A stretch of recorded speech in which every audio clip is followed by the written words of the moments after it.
আসসালামু আলাইকুম। আমন্ত্রণ জাগো টিভি নিউজে, সঙ্গে আছি আমি আফরিন সুমনা। শুরুতে জানিয়ে দিচ্ছি সংবাদ শিরোনাম। টার্গেট যুক্তরাষ্ট্র, একাধিক পারমাণবিক বোমা বহনযোগ্য আন্তঃমহাদেশীয় ব্যালিস্টিক মিসাইল ইরানের হাতে, শুধুমাত্র ঘোষণার অপেক্ষা। চীনের নতুন ভৌতিক যুদ্ধ বিমান নিয়ে ভারত যুক্তরাষ্ট্রের ঘুম হারাম।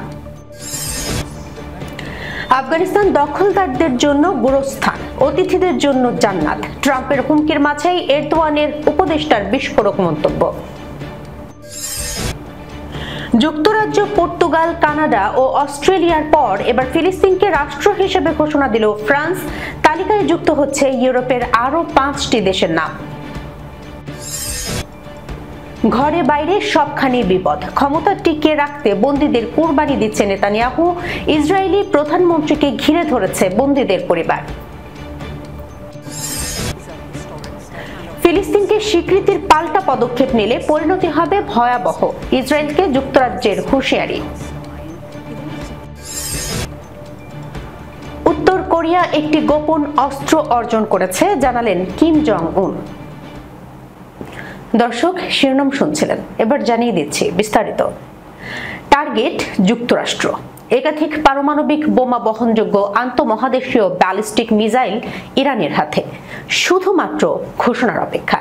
ইরানের আকাশ ভেদ করে নেতানিয়াহুর সামরিক আস্তানায় পড়ছে ইরানের মহাশক্তিশালী অস্ত্রের বারুদ, যার আগুনে মুহূর্তেই পুড়ে ছাই হয় ইহুদিদের গুরুত্বপূর্ণ স্থাপনা। কিন্তু এই ঘটনা কি সত্যিই ঘটেছে?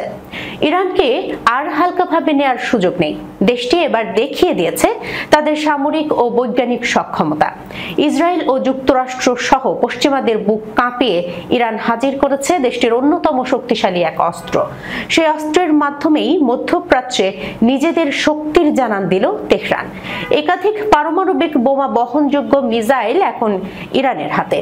ইসরায়েলের বিরুদ্ধে সাম্প্রতিক 12 দিনের যুদ্ধে ইরান দেখিয়েছে তাদের ব্যালিস্টিক মিসাইলের সক্ষমতা। সেই যুদ্ধের পর ইসরায়েলের প্রধানমন্ত্রী বেনিয়ামিন নেতানিয়াহু দাবি করেছিলেন ধ্বংস হয়েছে ইরানের ক্ষেপণাস্ত্রের ভান্ডার। যুক্তরাষ্ট্র ও ইসরায়েলকে বুড়ো আঙুল দেখিয়ে ইরান তৈরি করে ফেলেছে আন্তঃমহাদেশীয় ব্যালিস্টিক ক্ষেপণাস্ত্র। ইসরায়েলের সরাসরি হামলা না চালিয়েও ইরান দেখিয়ে দিল নতুন এই অস্ত্রের সক্ষমতা। কিন্তু প্রশ্ন হলো, এই মিসাইলের সঙ্গে ইরানের বাকি অন্য ক্ষেপণাস্ত্রগুলোর পার্থক্য ঠিক কোথায়? অবশ্যই না। বিশ্লেষকরা বলছেন, আঞ্চলিক শত্রুদের মোকাবিলা করার পাশাপাশি আন্তঃমহাদেশীয় ব্যালিস্টিক মিসাইল দিয়ে মূলত দীর্ঘ দূরত্বে থাকা শত্রুর আস্তানা ধ্বংস করাই মূল লক্ষ্য। আর এক্ষেত্রে ইরানের টার্গেট হয়তো যুক্তরাষ্ট্রেও সরাসরি হামলা করা। এদিকে নতুন এই মিসাইলটির সফল পরীক্ষা চালানোর কথা নিশ্চিত করে ইরানের পার্লামেন্ট সদস্য মহসিন জাঙ্গানে বলেন, সম্প্রতি আমরা দেশের সবচেয়ে উন্নত ক্ষেপণাস্ত্রগুলোর মধ্যে একটি সফল পরীক্ষা চালিয়েছে, যেটি আন্তঃমহাদেশীয় ব্যালিস্টিক ক্ষেপণাস্ত্র।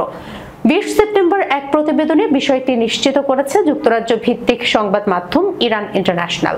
তবে নতুন এই মিসাইলটির মডেল কিংবা সাংকেতিক নাম প্রকাশ করেনি ইরান সরকার। অন্যদিকে নিজেদের পারমাণবিক বোমার পরীক্ষা চালানোর দিকে ইঙ্গিত করে ইরানের পার্লামেন্টের আরেক সদস্য আহমেদ নাদেরি বলেছেন, জাতিসংঘের সঙ্গে করা পরমাণু নিরস্ত্রীকরণ চুক্তি এনপিটি থেকে বেরিয়ে আসা এবং শেষ পর্যন্ত পারমাণবিক বোমা পরীক্ষা করাই হবে আমাদের জন্য একমাত্র বিকল্প। যেসব দেশের এই অস্ত্র নেই তারাই পশ্চিমাদের অপশাসনের শিকার হয়েছে। সময় এসেছে কঠিন অথচ প্রয়োজনীয় এই সিদ্ধান্ত গ্রহণের। তাহলে কি আন্তঃমহাদেশীয় ব্যালিস্টিক ক্ষেপণাস্ত্রের মাধ্যমেই পারমাণবিক যুগে প্রবেশ করতে যাচ্ছে ইরান? সমরবিদরা বলেন, আন্তঃমহাদেশীয় ব্যালিস্টিক ক্ষেপণাস্ত্র একাধিক পারমাণবিক বোমার ওয়ারহেড বহন করা যায়। তবে ইরানের কাছে বর্তমানে কোনো পরমাণু অস্ত্র না থাকায় বিষয়টি এখনই নিশ্চিত করে বলা সম্ভব নয়। চীনের নতুন ভৌতিক যুদ্ধ বিমান নিয়ে ভারত যুক্তরাষ্ট্রের ঘুম হারাম। বিশ্বের সামরিক শক্তির পালা বদলে নতুন মাত্রা যোগ করেছে চীন। শুধু অর্থনীতিতেই নয়, সামরিক শক্তির ক্ষেত্রেও নেতৃত্ব প্রতিষ্ঠার ঘোষণা দিয়েছে বেইজিং। সাম্প্রতিক সামরিক কুচকাওয়াজে দেশটির প্রদর্শিত নতুন অস্ত্রাগার ও যুদ্ধবিমান আন্তর্জাতিক অঙ্গনে আলোচনার কেন্দ্রবিন্দু হয়ে উঠেছে। কুচকাওয়াজের শুরুতেই ৮০ দফা কামানের গোলা ছুড়ে সামরিক মহড়া উদ্বোধন করে চীন।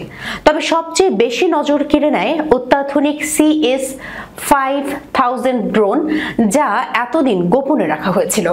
প্রেসিডেন্ট শি জিনপিং এ সময় স্পষ্ট হুঁশিয়ারি দিয়ে বলেন, চীনকে হেয় করার দুঃসাহস কেউ যেন না করে। তার বক্তব্যে পরিষ্কার বার্তা ছিল, অস্ত্র ও প্রযুক্তিতে চীন আর পিছিয়ে নেই। কিন্তু কুচকাওয়াজের মূল আকর্ষণ ছিল নতুন পঞ্চম প্রজন্মের যুদ্ধ বিমান J-20।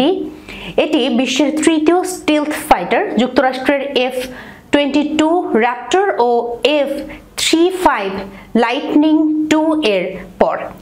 জেংদু aircraft design and research ইনস্টিটিউটের ডেপুটি চিফ ডিজাইনার কং ফেং এর মতে, J-20 এমনভাবে তৈরি যে শত্রুর রাডার ও প্রতিরক্ষা জাল ভেদ করে অদৃশ্যভাবে প্রবেশ করতে সক্ষম।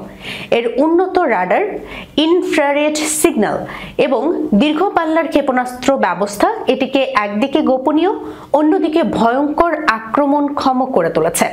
প্রযুক্তিগত দিক থেকে J-20 শুধু একটি বিমান নয়, বরং একটি সমন্বিত যুদ্ধ ব্যবস্থার অংশ।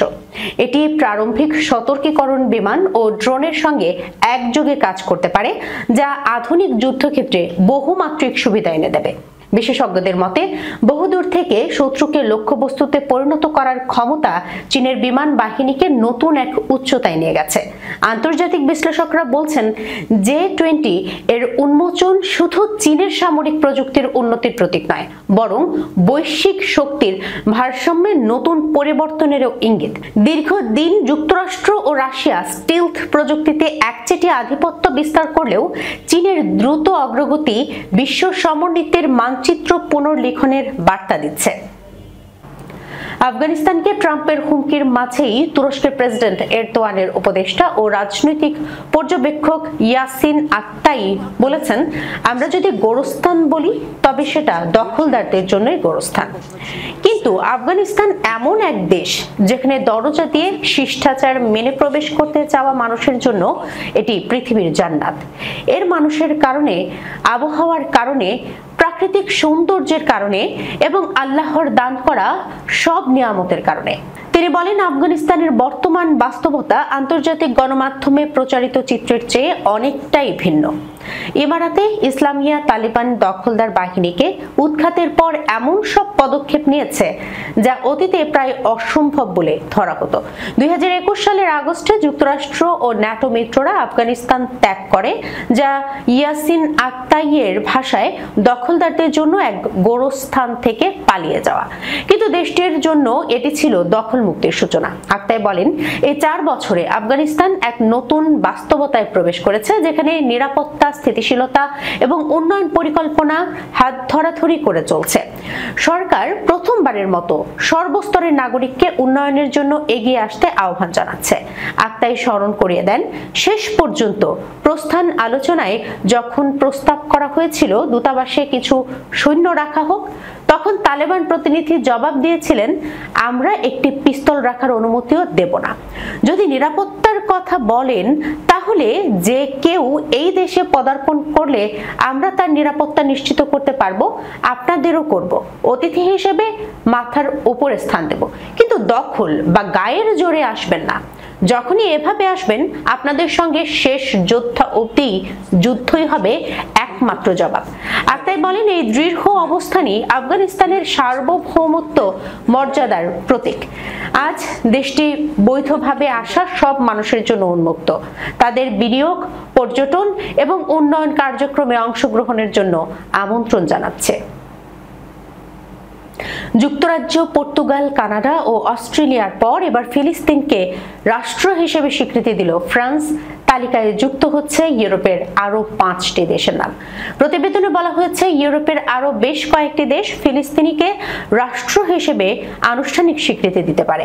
ফিলিস্তিনকে স্বীকৃতি দেওয়া 147টি জাতিসংঘ সদস্য দেশের তালিকায় আরো 5 দেশ যুক্ত হচ্ছে। বেলজিয়াম, ফ্রান্স, লুক্সেমবার্গ, মাল্টা এবং সম্ভবত নিউজিল্যান্ড ও লিখটেনস্টাইন। এই দেশগুলো আজ সোমবার জাতিসংঘের বিশেষ এক সম্মেলনে আনুষ্ঠানিকভাবে তাদের ঘোষণা দেবে। জাতিসংঘ সাধারণ পরিষদের ৮০তম অধিবেশনে অংশ নিয়ে নিউ ইয়র্কে জড়ো হচ্ছেন বিশ্ব নেতারা, যেখানে গাজা যুদ্ধের অবসানের জন্য দ্বিরাষ্ট্রীয় সমাধানের পথে একটি বৈঠক আয়োজন করা হচ্ছে।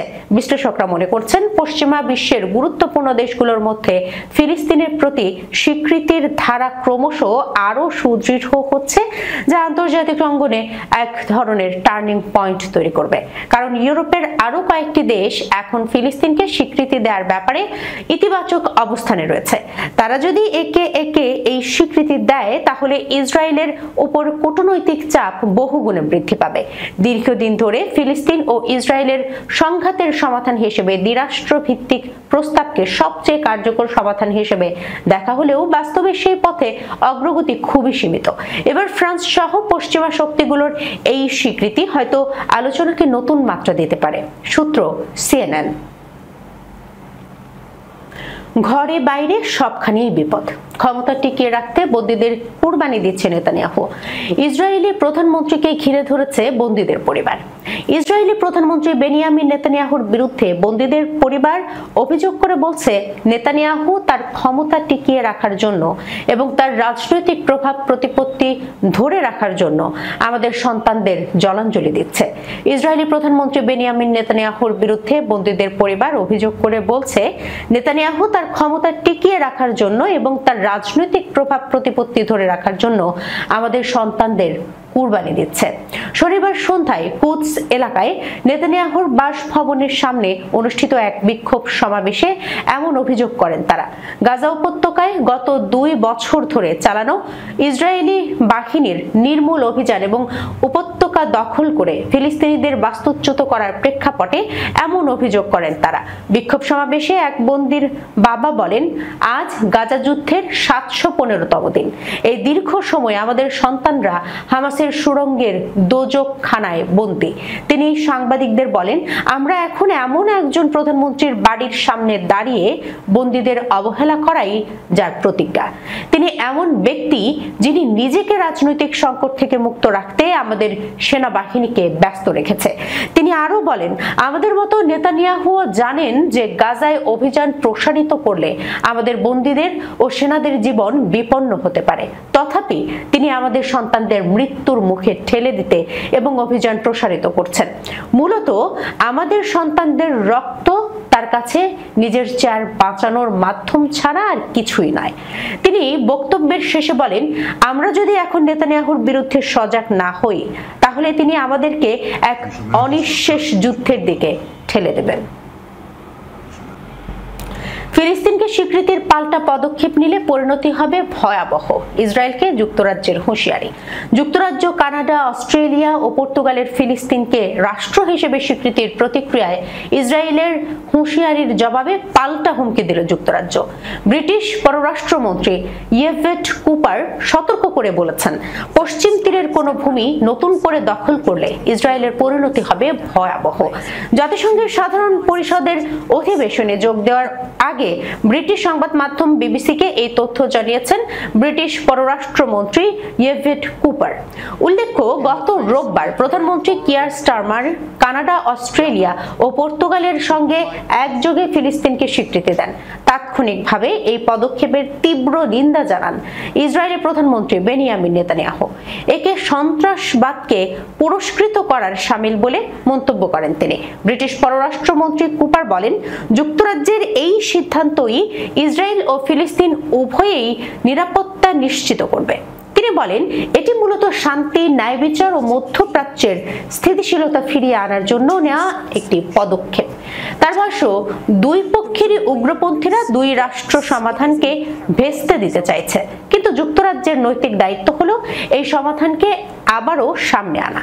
স্বীকৃতি ঘোষণার সময় ব্রিটিশ প্রধানমন্ত্রী কিয়ার স্টারমার জানান, শান্তির আশা ও দুই রাষ্ট্র ভিত্তিক সমাধানকে পুনরুজ্জীবিত করাই তার উদ্দেশ্য। পশ্চিমা দেশগুলোর ফিলিস্তিনকে রাষ্ট্র হিসেবে স্বীকৃতি দেওয়ার পর নেতানিয়াহুর আবারও স্পষ্ট করে জানিয়েছেন, ফিলিস্তিন রাষ্ট্র প্রতিষ্ঠা কখনোই সম্ভব নয়। যুক্তরাজ্যের এই সিদ্ধান্তকে ইহুদি সম্প্রদায়ের সঙ্গে বিশ্বাসঘাতকতা বলেও অভিহিত করেছে ইসরায়েল। প্রতিরক্ষা সক্ষমতা বৃদ্ধির প্রচেষ্টার অংশ হিসেবে উত্তর কোরিয়া একটি গোপন অস্ত্র অর্জন করেছে বলে দাবি করেছেন দেশটির নেতা কিম জং উন। সোমবার কোরিয়ান সেন্ট্রাল নিউজ এজেন্সি এই খবর জানিয়েছে। সুপ্রিম পিপলস অ্যাসেম্বলির অধিবেশনে দেওয়া ভাষণে তিনি বলেন, আমরা নতুন গোপন অস্ত্র অর্জন করেছি। প্রতিরক্ষা বিজ্ঞান এবং গবেষণার ক্ষেত্রে উল্লেখযোগ্য অগ্রগতি হয়েছে। এটি যুদ্ধ ক্ষমতার তীব্র বৃদ্ধিতে ব্যাপক অবদান রাখবে। তিনি বলেন, আমাদের রাষ্ট্র এবং দল দেশের প্রতিরক্ষা সক্ষমতার জোরদার করার ক্ষেত্রে ক্রমাগতই দ্রুত উন্নয়ন অর্জন করছে। একই ভাষণে তিনি বলেন, উত্তর কোরিয়া পারমাণবিক অস্ত্র ত্যাগ করবে না। তিনি উল্লেখ করেন, অনেক শক্তি পারমাণবিক নিরস্ত্রীকরণের আমেরিকান মন্ত্রকে সমর্থন করছে। এই শক্তিগুলো উত্তর কোরিয়ার সার্বভৌমত্বকে উপেক্ষা করে এবং গুরুতরভাবে এর উপর হস্তক্ষেপ করে। তার মতে, পিয়ংইয়ংকে পারমাণবিক নিরস্ত্রীকরণের আহ্বান সাংবিধানিক আদেশের উপর হস্তক্ষেপের সমান, কারণ তাদের পারমাণবিক অবস্থান দেশের মৌলিক আইনে অন্তর্ভুক্ত। কিম বলেন, আমরা কি অসাংবিধানিক কাজ করতে পারি? কেন আমরা পারমাণবিক নিরস্ত্রীকরণে রাজি হব? তিনি দক্ষিণ কোরিয়ার নতুন প্রশাসনের প্রস্তাবিত 3 পর্যায়ের পারমাণবিক নিরস্ত্রীকরণ ধারণারও উল্লেখ করেন, যার মধ্যে রয়েছে পারমাণবিক কর্মসূচি স্থগিত করা, অস্ত্রাগার হ্রাস করা এবং সম্পূর্ণ পরিত্যাগ করা। কিম জোর দিয়ে বলেন, সম্প্রতি তারা এক ধরনের পর্যায়ক্রমে পারমাণবিক নিরস্ত্রীকরণের ধারণাটি সামনে এনেছে, যার ফলে আমাদের সঙ্গে সংলাপের ভিত্তি তাদের নিজেদের হাতে ধ্বংস করা হয়েছে। আমরা পারমাণবিক অস্ত্র ত্যাগ করব না। দর্শক, এই ছিল এখনকার মতো জাগো টিভি নিউজে। যাবার আগে সংবাদ শিরোনামগুলো জানিয়ে দিচ্ছি আরো একবার। টার্গেট যুক্তরাষ্ট্র, একাধিক পারমাণবিক বোমা বহনযোগ্য আন্তঃমহাদেশীয় ব্যালিস্টিক মিসাইল ইরানের হাতে, শুধুমাত্র ঘোষণার অপেক্ষা। চীনের নতুন ভৌতিক যুদ্ধ বিমান নিয়ে ভারত যুক্তরাষ্ট্রের ঘুম হারাম। আফগানিস্তান দখলদারদের জন্য গোরস্থান, অতিথিদের জন্য জান্নাত। ট্রাম্পের হুমকির মাঝেই এরদোয়ানের উপদেষ্টার বিস্ফোরক মন্তব্য। যুক্তরাজ্য, পর্তুগাল, কানাডা ও অস্ট্রেলিয়ার পর এবার ফিলিস্তিনকে রাষ্ট্র হিসেবে ঘোষণা দিল ফ্রান্স। তালিকায় যুক্ত হচ্ছে ইউরোপের আরো 5টি দেশের নাম। ঘরে বাইরে সবখানি বিপদ, ক্ষমতা টিকিয়ে রাখতে বন্দীদের কুরবানি দিচ্ছে নেতানিয়াহু। ইসরায়েলি প্রধানমন্ত্রীকে ঘিরে ধরেছে বন্দীদের পরিবার। ফিলিস্তিনকে স্বীকৃতির পাল্টা পদক্ষেপ নিলে পরিণতি হবে ভয়াবহ, ইসরায়েলকে যুক্তরাজ্যের হুঁশিয়ারি।